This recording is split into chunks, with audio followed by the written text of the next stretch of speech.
Operation Sindoor దెబ్బకు పాకిస్తాన్కు అలా ఇలా తగలలేదు. మన ప్రతిదాడులకు దాయాది దేశం ఏకంగా 3వ వంతు వైమానిక శక్తిని కోల్పోయింది. ఆ నష్టాల తాలూకు పూర్తి వివరాలు క్రమంగా వెలుగులోకి వస్తున్నాయి.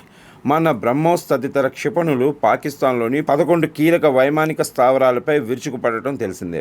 వాటి ధాటికి అవి కోలుకోలేనంతగా దెబ్బతిన్నట్టు అంతర్జాతీయ వార్తా సంస్థలతో పాటు రక్షణ నిపుణులు తేల్చారు. పాక్ వైమానిక స్థావరాల్లోని కీలక వ్యవస్థలన్నీ భారీగా దెబ్బతిన్నాయి. పాక్ ఎంతో కాలంగా మిడిసిపడుతున్న F-16, JF-17 వంటి అత్యాధునిక అమెరికా, చైనా తయారీ యుద్ధ విమానాల్లో చాలా వరకు కోలుకోలేని విధంగా దెబ్బతిన్నాయి అని వెల్లడించారు. సైనిక ఆపరేషన్లలో స్వావలంబన ప్రస్థానంలో ఆపరేషన్ సింధూర్ను ఒక మైలురాయిగా రక్షణ శాఖ అభివర్ణించింది.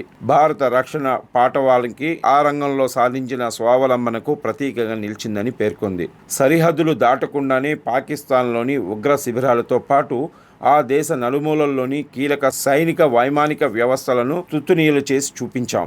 పాకిస్తాన్ మాత్రం సైనిక పరంగా కేవలం విదేశీ సాయాన్ని నమ్ముకుంది. మనపై దాడులకు చైనా తయారీ PL-15, తుర్కియాకి చెందిన యూహా డ్రోన్లు, UAVలను వాడింది. ఇందుకు సంబంధించిన ఫోటోలు, వీడియోల ద్వారా తిరుగులేని రుజువులను ప్రపంచానికి చూపించామని ఒక ప్రకటనలో వెల్లడించింది. పాకిస్తాన్ వైమానిక స్థావరాలపై మన దాడుల్లో IAF chief air chief marshal Amarpreet సింగ్దే కీలక పాత్ర. విశ్వసనీయ సమాచారం మేరకు ఆ దాడులు పూర్తిగా ఆయన పర్యవేక్షణలోనే జరిగాయి. ముఖ్యంగా అతి కీలకమైన రావల్పిండిలోని చక్లాల ఎయిర్ బేస్పై దాడి ప్లానింగ్ పూర్తిగా అయిందే. ఆ దాడిలో పాల్గొన్న పైలట్ల ఎంపిక తదితరాలను కూడా సింగ్ స్వయంగా ఎంపిక చేశారు. శనివారం తెల్లవారుజామున చక్లాలోని 3 ప్రాంతాలపై మన క్షిపణులు విరుచుకుపడి పెను విధ్వంసం సృష్టించాయి. వాటి దెబ్బకు పాకిస్తాన్ ఆర్మీ చీఫ్ అసీం మునీర్ 3 గంటలు బంకర్లో తలదాచుకోవడమే కాక తన నివాసాన్ని సురక్షిత ప్రాంతానికి మార్చేశాడని సమాచారం. పాకిస్తాన్పై మన దాడుల సందర్భంగా నేవీ అత్యంత వ్యూహాత్మకంగా వ్యవహరించి పాకిస్తాన్ను అష్టదిగ్బంధనం చేసేసింది. అందులో భాగంగా పాకిస్తాన్కు జీవనాడి వంటి కరాచీ ఓడరేవుపై మన INS విక్రాంత్ యుద్ధనౌక పూర్తి స్థాయిలో గురిపెట్టింది. ఏకంగా 36 నావికా దళాలను మోహరించింది.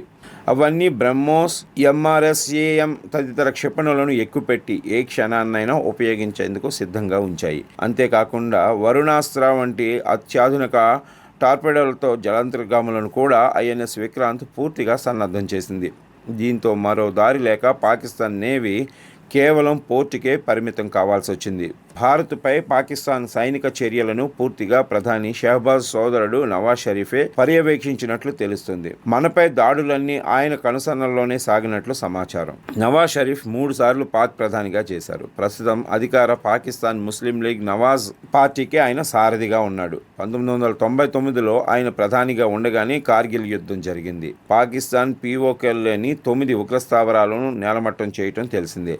ఆ మర్నాడు షహబాజ్ ఏర్పాటు చేసిన కీలక భేటీలో ప్రభుత్వ పరంగా ఏ హోదా లేని నవాజ్ షరీఫ్ కూడా పాల్గొన్నారు. అంతర్జాతీయంగా చీత్కారాలు ఎదురవుతున్న తుర్కియే బుద్ధి మాత్రం మారడం లేదు. అన్ని వేళలా పాకిస్తాన్కే మద్దతుగా ఉంటామని ఆ దేశ అధ్యక్షుడు ఎర్డోగన్ బుధవారం కొండబద్దలు కొట్టి చెప్పారు. పాకిస్తాన్ మా నిజమైన మిత్రదేశం, మా దేశాల సోదర భావం, నిజమైన స్నేహానికి నిదర్శనం. పాకిస్తాన్ తుర్కియే దోస్తీ జిందాబాద్ అంటూ ఆయన ఒక పోస్ట్ కూడా విడుదల చేశారు.